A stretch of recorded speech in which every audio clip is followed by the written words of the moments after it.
윤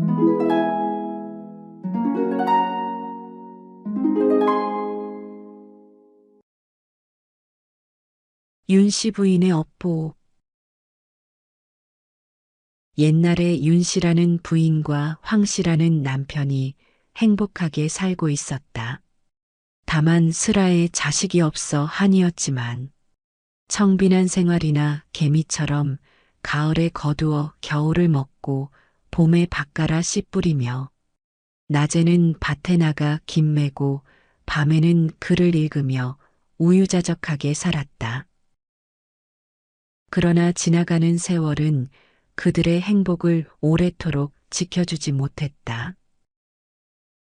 어느 날 황 씨가 병이 깊어 죽게 되자 혼자 남은 윤 씨 부인은 외롭게 살아가야 하는 장래를 생각다 못해 한 길을 택하여 남편 뒤를 따라갈 것을 결심하고 모든 가산을 팔아 정리한 후 절을 찾았다.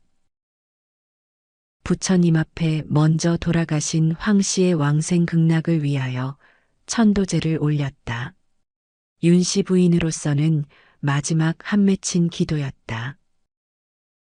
대자대비하신 부처님이시여, 부군을 구천에서 다시 만나 뵙겠사오니 생전에 같이 살아 모은 재산을 오늘 부처님 전에 올립니다.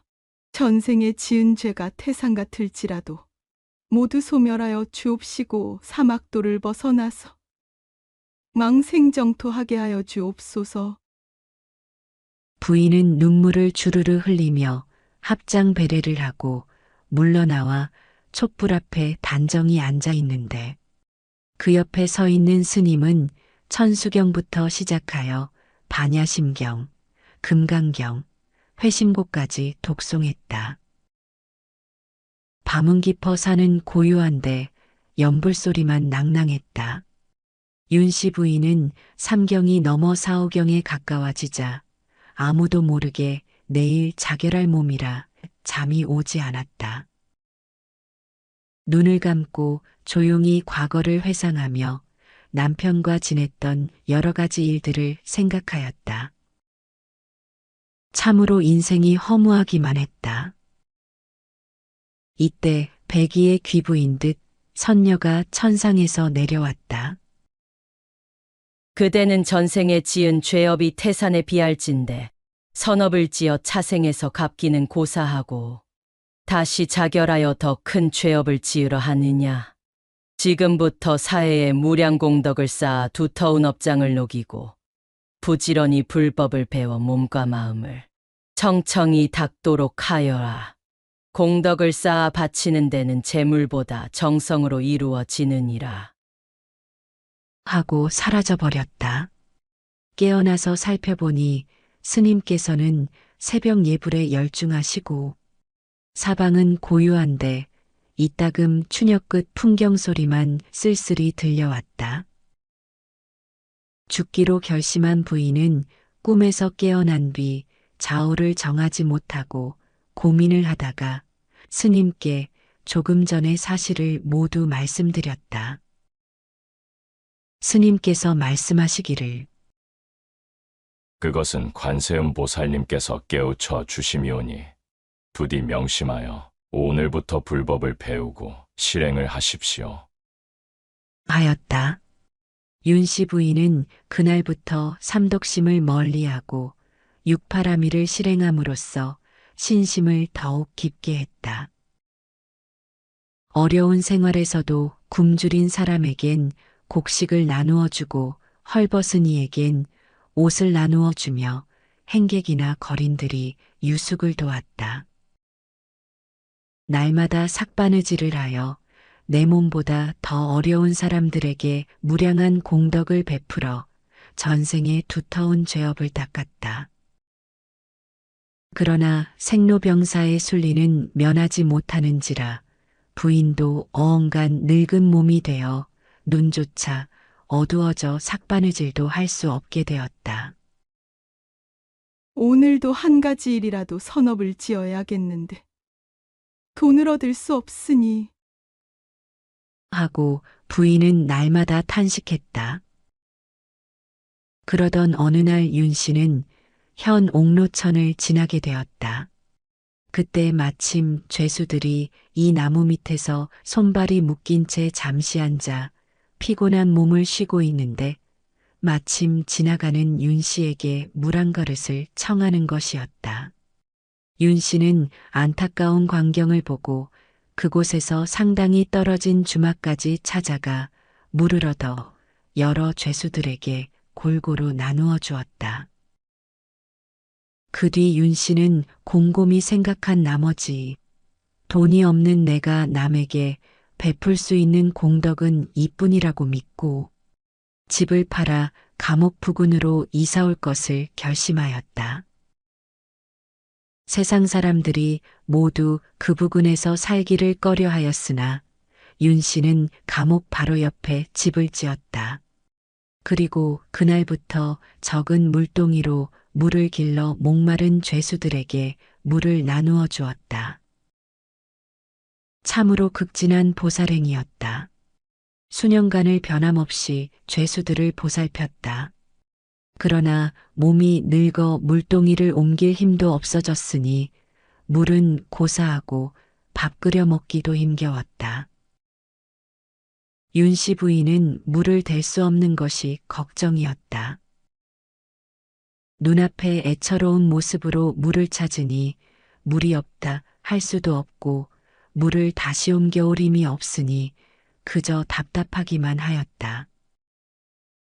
그러던 어느 날 새벽 일찍이 일어나 예불을 마치고 밖에 나왔는데 어둠컴컴한 길가에 송아지처럼 큰 짐승이 누워 있었다. 자세히 살펴보니 이빨이 다 빠져버린 늙은 호랑이였다. 마을에 왔으나 먹을 것이 없자 배가 고파 지쳐 누워 일어날 힘이 없게 되니 고개만 들고 입만 쩝쩝거리는 것이었다. 할머니는 물을 찾는 것으로 생각하고 물을 떠다가 먹였다. 그 물을 다 마시고 일어선 호랑이는 비틀걸음을 걷는 것이었다. 윤 씨 부인은 기뻐 자기 집에 소중히 기르던 닭 한 마리를 잡아들고 미물의 짐승으로 영물 산군을 살려보내면 너는 비록 죽어도 이젠 축생보를 벗을 것이다.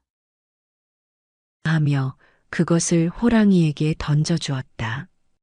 호랑이는 기자감식으로 닭 한 마리를 먹고 힘을 얻어 산으로 올라가 버렸다. 그 뒤 어느 날 아침에 윤 씨는 일찍 일어나 보니 난데없는 개 한 마리와 닭 한 마리가 마루 밑에 있었다. 그뿐이라 마당가에 나무 밑이 파여 있어서 유심히 살펴보니 호랑이가 발로 깊이 후벼판 흔적이 있었고 그곳에서 맑은 물이 솟아오르고 있었다. 윤 씨는 마을 사람들을 불러 그곳에 우물터를 만들었다.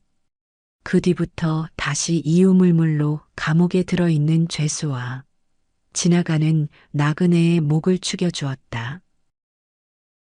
그 뒤로 윤 씨 부인의 이름은 마을에 널리 알려졌다. 감옥 옆 늙은 할머니 하늘도 감동해 우물을 터주셨다는 말이 돌았고 수많은 사람들이 물을 얻으러 우물가를 찾기 시작했다. 감옥의 죄수들, 장터를 오가는 장사꾼들, 인근 절에 참배하러 가는 순례자들까지 그 맑고 시원한 물을 마시며 감탄을 금치 못했다. 이 물은 그냥 물이 아니야. 늙은 부인이 생명을 걸고 옮기던 자비의 물이었어. 그래서인지 마시고 나면 마음이 편안해진다니까. 그런 소문은 점차 멀리 퍼져나갔고 어느 날은 몽골의 관아에서 관리 하나가 직접 찾아와 우물을 살펴보고는 고개를 숙여 인사를 했다. 어르신, 이 우물은 도에서 관리하도록 하겠습니다. 이름도 지어야겠지요. 부디 허락해 주십시오. 하지만 윤 씨 부인은 조용히 고개를 저었다. 이건 부처님께서 내려주신 우물입니다. 누구의 소유도 아니오. 그저 목마른 자가 물을 마시고 고된 인생길에 잠시 쉬었다 갈 수 있으면 그뿐이지요. 이후로도 부인은 우물가에 작은 평상을 놓고 지나는 이들에게 따뜻한 말 한마디, 물 한 바가지 건네며 세월을 보냈다. 때로는 병든 아이의 이마를 적셔주고, 때로는 떠돌이 스님에게 삶은 고구마를 건네며, 인생이란 덧없으되 마음만은 영원히 남는다는 걸 몸소 보여주었다. 하지만 세월은 사람을 기다려주지 못했다. 어느 봄날 바람이 향기롭던 날이었다. 그날도 부인은 새벽 예불을 마치고 우물가 평상에 앉았다. 기운이 없어 수미가 빠졌지만 얼굴에는 이상하리만큼 평온한 미소가 떠올라 있었다. 그날 이후로 사람들은 더 이상 그녀를 볼 수 없었다. 조용히, 아주 조용히 부인은 세상을 떠난 것이다.